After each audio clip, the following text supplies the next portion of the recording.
Isso aí, você já viu Homens, aquela série do Fábio Porchat? Já assisti um outro episódio. Você tem o Sim. pai dele, ele, na verdade, tá broxando e não consegue, nananana. O pai dele, aí ele vai num médico, e aí ele fala, isso aí é da tua cabeça, sei o que, tá? Não, eu quero uma coisa pra agora. Ele fala, então tem isso aqui. E aí ele mostra a injeção que o pai dele tá usando. Sim. Não dói aquilo ali? Não. Caramba. Assim, ó, é que, vamos lá, o medicamento injetável para disfunção erétil, ele pode ser utilizado por qualquer paciente com qualquer grau de disfunção erétil. Não é só para pacientes que têm disfunção erétil severa, não é só para pacientes que fizeram cirurgia de câncer de próstata.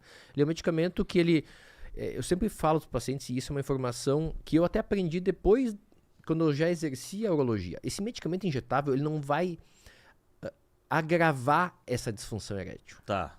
Entendeu? Tá. Então, ele não vai piorar o problema do paciente. Sim. Inclusive, a gente usa, às vezes, medicamento injetável para paciente que tem disfunção erétil psicogênica.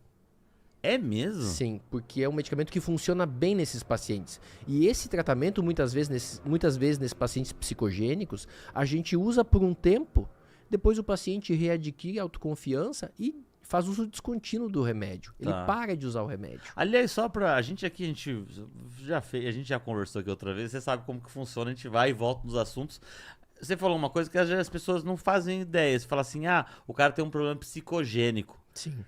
Fala no português, claro, assim, pra quem não sabe o que é. Porque tem gente que não vai saber o que é psicogênico. A disfunção erétil? Não, isso. Psicogênico ou psicológico? É isso, é na tua cabeça. Eu vou resumir aqui. A disfunção erétil psicológica ou psicogênica é a disfunção erétil da ansiedade.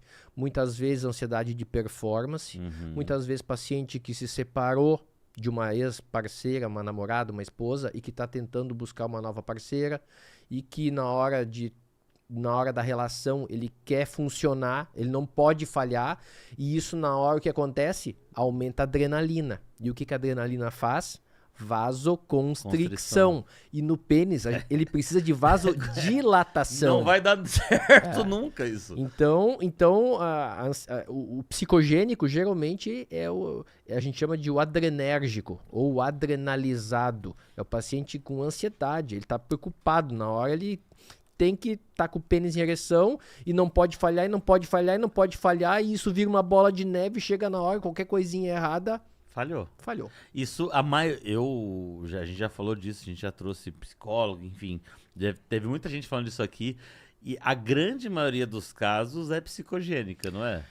Dá para se dizer que sim. Tá? Ainda mais nesse período pós-pandemia que o pessoal realmente se estressou muito com esses anos de lockdown, ficou muito... A vida das pessoas mudou nesse período. Né? Sim. E a gente pode ver hoje que os consultórios dos psiquiatras e psicólogos estão lotados. Então, isso aí exacerbou nesses últimos anos. Sim. E é uma disfunção erétil que a gente atende bastante.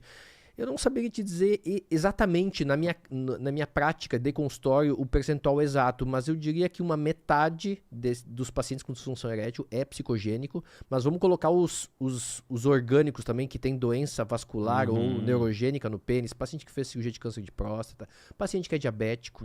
Diabetes é uma doença que piora demais a vida sexual dos pacientes. Sim.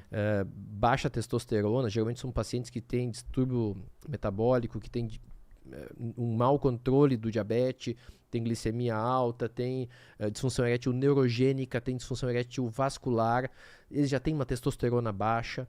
Então é um dos pacientes que eu mais recebo no consultório com impotência, é o diabético, é um paciente... É mesmo? Sim. E também os pacientes que fizeram cirurgia de câncer de próstata, né? Sim.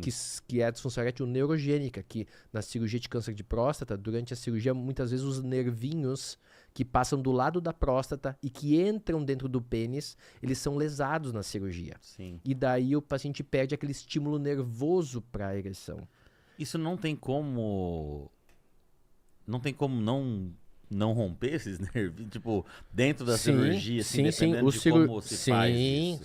Sim. Os cirurgiões de próstata de hoje, eles sempre na hora de fazer a retirada da próstata, sempre eles têm o cuidado de preservar esses nervos, de dissecar do lado da próstata para tirar a próstata e deixar os nervos.